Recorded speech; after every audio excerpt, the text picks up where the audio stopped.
मुजफ्फरनगर की जिस धरती पर आज से 5000 वर्ष पहले महाराज परीक्षित को श्रीमद् भागवत महापुराण कथा के श्रवण का आनंद प्राप्त हुआ था और उन्हें मुक्ति मिली थी,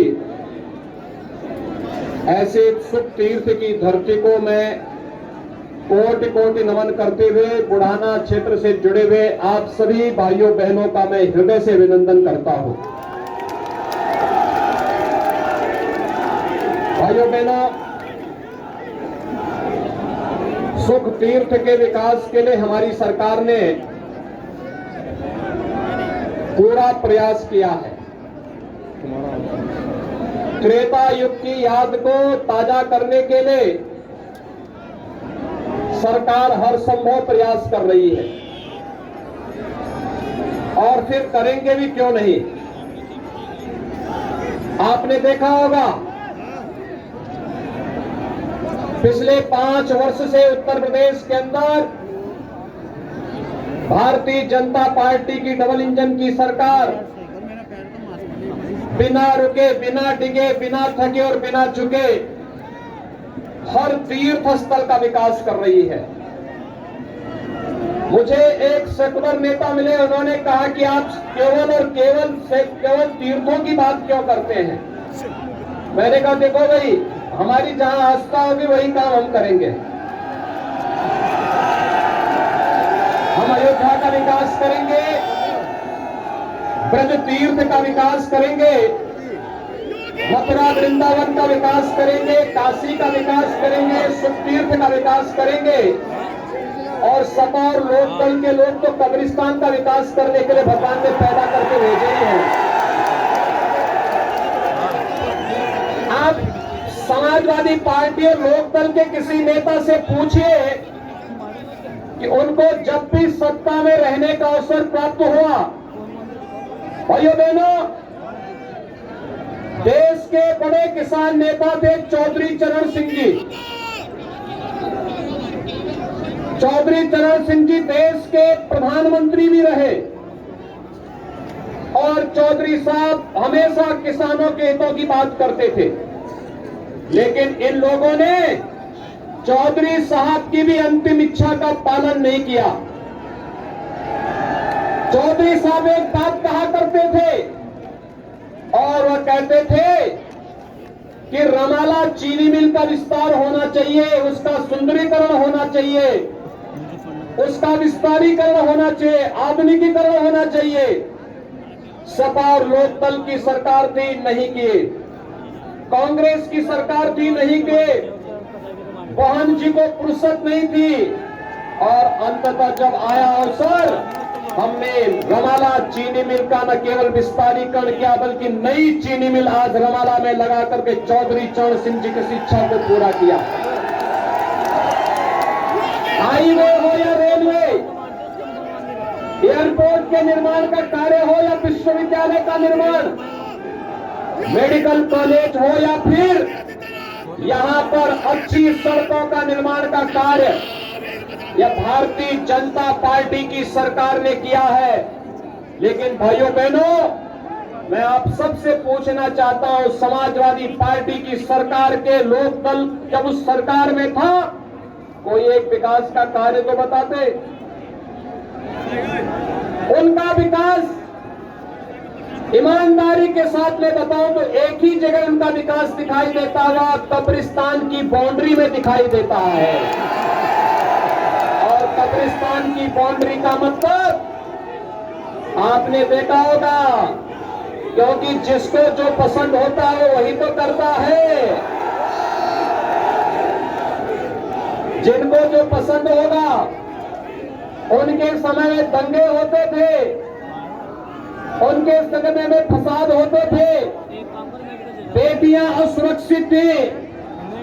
5 वर्ष पहले इस मुजफ्फरनगर की क्या स्थिति थी? न बेटी सुरक्षित थी, न माताएं सुरक्षित थी।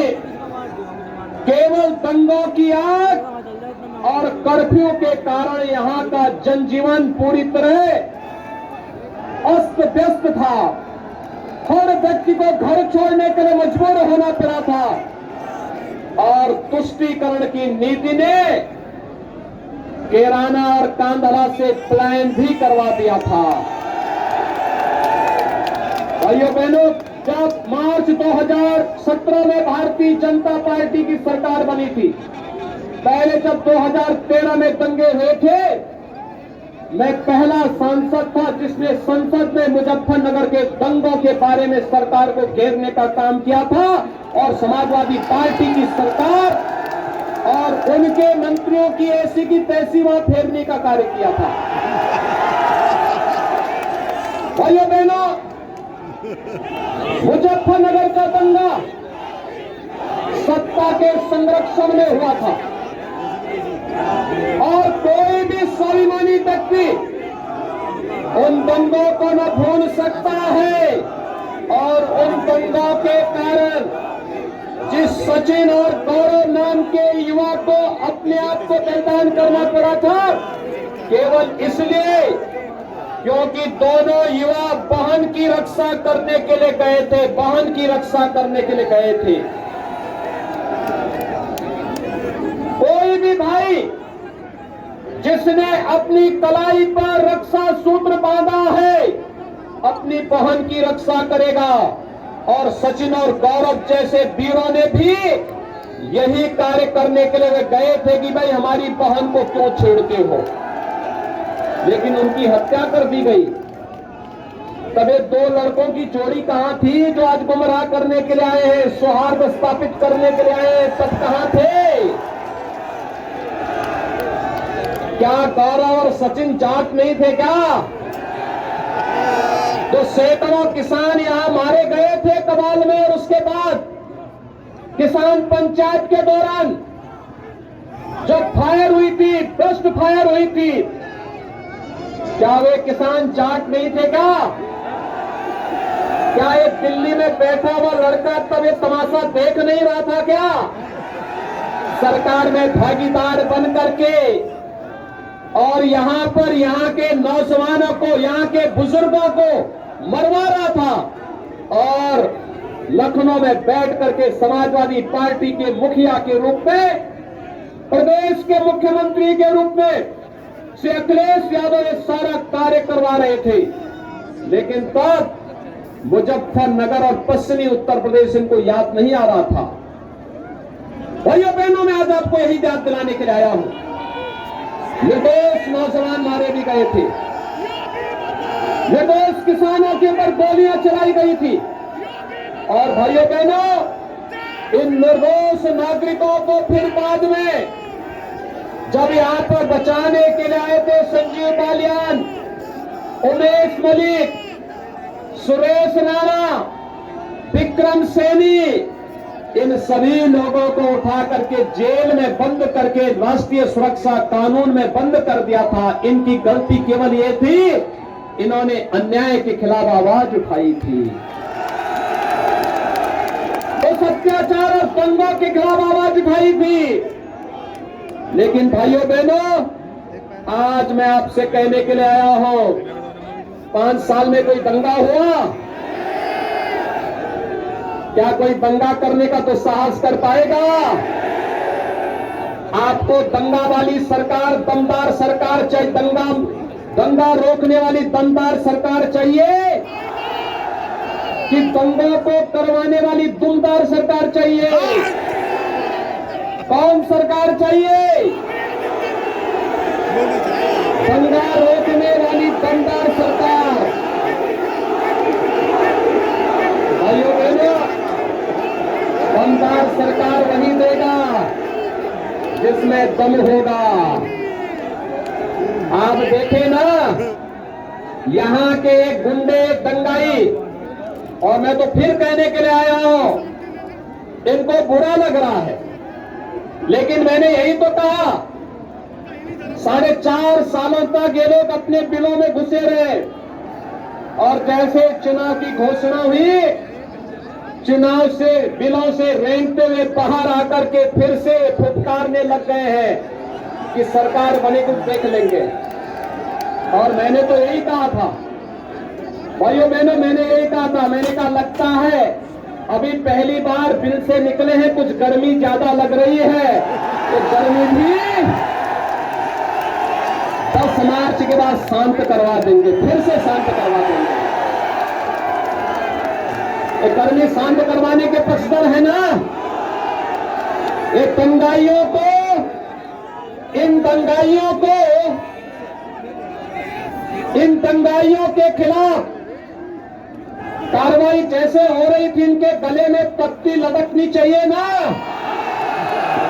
और इन दंगाइयों को फिर ले जाकर के पट्टी लटका करके किसी थाने के सामने नाक रगड़वाएंगे फिर से। आप देखना 10 मार्च के बाद यही कार्य करेंगे।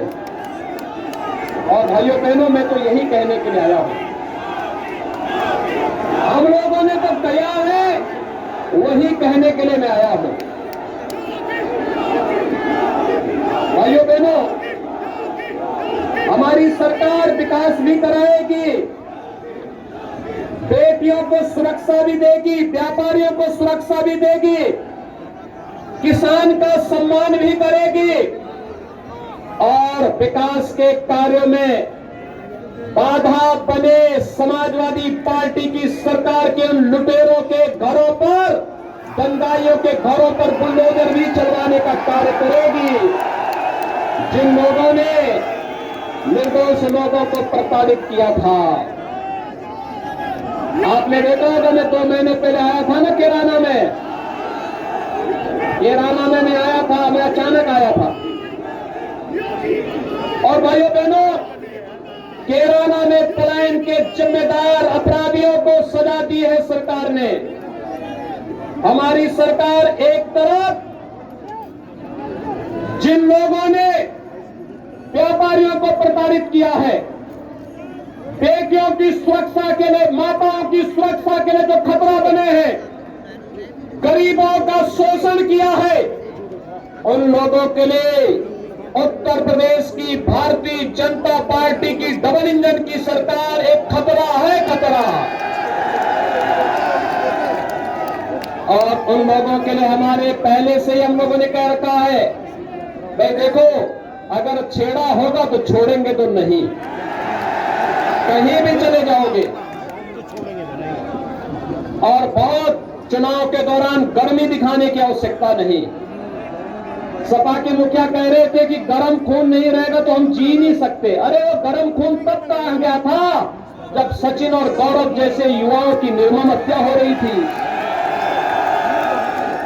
जब यहाँ के सैकड़ों किसानों पर गोलीबारी हो रही थी, तब एक गर्म खून कहां चला गया था। और मैं पूछना चाहता हूं, यहाँ के हजारों नौजवान और किसानों के ऊपर झूठे मुकदमे दर्ज किए गए थे, हमारी सरकार ने वे मुकदमे वापस लेकर के समाप्त भी किए हैं, क्योंकि मुकदमे झूठे थे। जब डॉक्टर संजीव बालियान के नेतृत्व में उमेश मलिक, विक्रम सैनी और हमारे सभी विधायक आए, इन्होंने कहा यहाँ के किसानों के साथ आए थे, इन्होंने कहा था क्या गलती थी। मैंने कहा नहीं, गलती आपकी नहीं थी, गलती तो समाजवादी पार्टी के समय में अखिलेश यादव की थी, जिसका अपनी सरकार पर नियंत्रण नहीं था। ये सरकार आपकी है, झूठे मुकदमे वापस होंगे, निर्दोषों के मुकदमे वापस होंगे, और दंगाइयों को उनके किए की सजा भी दिलवाने का काम करेंगे। आज आप देखे होंगे, वे दंगाई सब एक एक करके सब अपने अपने लोक की यात्रा में जा रहे हैं। और भाइयों बहनों, आज मैं आप सबको यही कहने के लिए आया हूं, भारतीय जनता पार्टी की डबल इंजन की सरकार एक तरफ सुरक्षा का बेहतर वातावरण बना रही है, तो दूसरी तरफ हम लोगों ने विकास के बड़े बड़े कार्य भी किए। और कोरोना कालखंड में फ्री में टेस्ट, फ्री में उपचार, फ्री में वैक्सीन लगा लिया। कितने लोगों ने लगाया वैक्सीन? थोड़ा हाथ खड़ा करके बताओ, जो दोनों हाथ खड़ा करके मुझे बताओ कितने लोगों ने वैक्सीन लगाई है।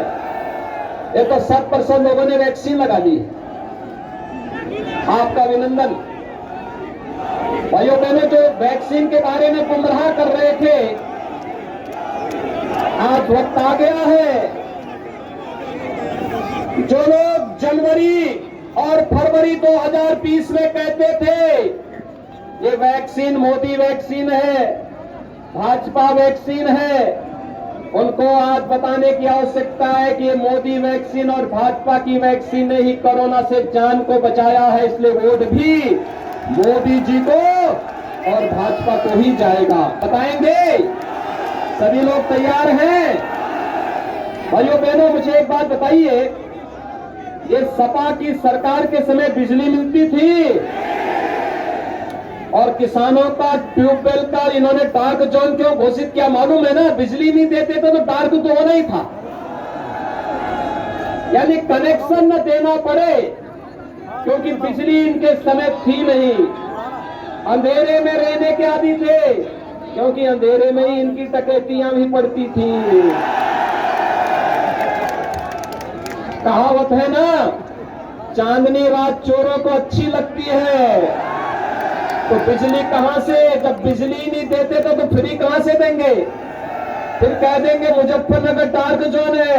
हमने कहा भी देखो, भाजपा की सरकार में कोई डार्क नहीं होता, सब जगह लाइट ही लाइट रहती है। आज तो बिजली मिलती है ना, भेदभाव नहीं होता है ना, बिजली भी आपको दी जा रही। हमने तो किसानों के ट्यूबवेल का रेट भी आधा कर दिया है और हमने कहा किसानों को और भी रियायत देंगे। आने वाले समय में भारतीय जनता पार्टी की डबल इंजन की सरकार का संकल्प है, हर किसान को सोलर पंप देंगे, सोलर का पैनल देंगे और फ्री में लाइट जलाएगा और अपनी लाइट को बेचेगा भी। जिन लोगों ने बिजली दी नहीं, वे बिजली फ्री में देंगे कहां से?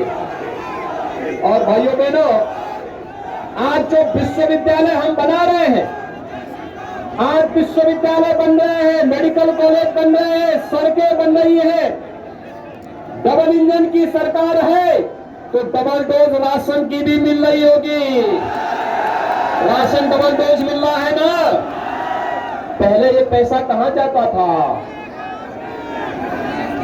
पहले यही पैसा इत्र वाले मित्र के घर चला जाता था। कहां जाता था? इत्र वाले मित्र के घर। और आज जब हम एक हाथ से विकास करा रहे हैं और दूसरे हाथ में बुलडोजर लेकर के मित्र वाले मित्रों के घर पर चला रहे हैं, तो अखिलेश यादव जी को बुरा लग जाता है और कहते हैं साहब विकास तो समझ में आता है, लेकिन ये बुलडोजर का मतलब क्या है? मैंने कहा ये भी समझ जाओगे, चिंता मत करो, अभी बबुआ के बबुआ ही रह गए हो, कुछ दिनों के बाद अभी समझ में ये भी आ जाएगा कि बुलडोजर का मतलब क्या होता है। भाइयों बहनों, ये चुनाव आर पार की लड़ाई है, आर पार की लड़ाई है।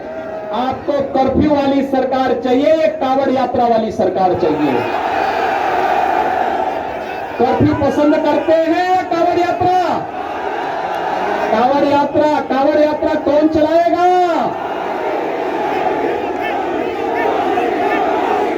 कांवड़ यात्रा याद करना, ये लोग कांवड़ यात्रा पे रोक लगाए थे ना, तब ये दो लड़कों की जोड़ी कहां चली गई थी? गायब थी। एक को लखनऊ से फुर्सत नहीं थी, एक को दिल्ली से फुर्सत नहीं थी, मालूम है ना? और भाइयों बहनों, चुनाव के समय ही इनको याद आता है सब। चुनाव के समय इनको सारी चीजें याद आती है। चुनाव के बाद 5 सालों तक गायब हो जाएंगे। 5 सालों तक आपके बीच यहां पर केवल डॉक्टर संजीव पालियान काम करेंगे, उमेश मलिक काम करेंगे, विक्रम सैनी काम करेंगे। भाइयों बहनों, इन 5 वर्षों तक आपके बीच में यही लोग काम करते हुए दिखाई देंगे। उस समय दोनों लड़कों की जोड़ी फिर हमेशा के लिए गायब हो जाएगी। कोई विदेश यात्रा में निकलेगा, कोई दूसरी जगह निकले, हिल स्टेशन पर जाएगा। और मैंने तो कह दिया है, आपको हिल स्टेशन पे जाने की आवश्यकता नहीं। 10 मार्च के बाद मैं शिमला यही बनाने वाला हूं। बोला है ना? तैयार है ना सभी लोग? पूरी मजबूती के साथ 10 मार्च तक यहां पर चुनाव होने 10 फरवरी को। 10 फरवरी के चुनाव के लिए तैयार हैं? उमेश मलिक बनकर के घर घर जाकर के अपनी ताकत का एहसास कराएंगे ना? हर बूथ पर भाजपा को जिताएंगे ना?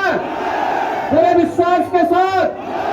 भाइयों बहनों, आपका यह विश्वास ही हमारा संबल है और आपकी इस ताकत के बल पर ही हम दंगाइयों को कुचलते हैं और अपराधियों पर बुलडोजर चलाने का काम भी करते हैं।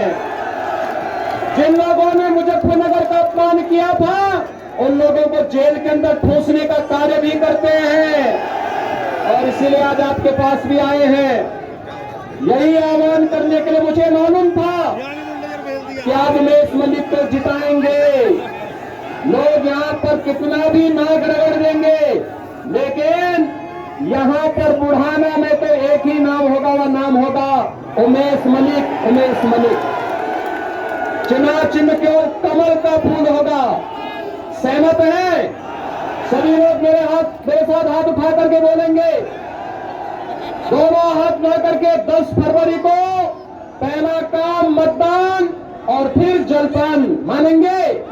दोनों हाथ ला करके बोलेंगे भारत माता की। भारत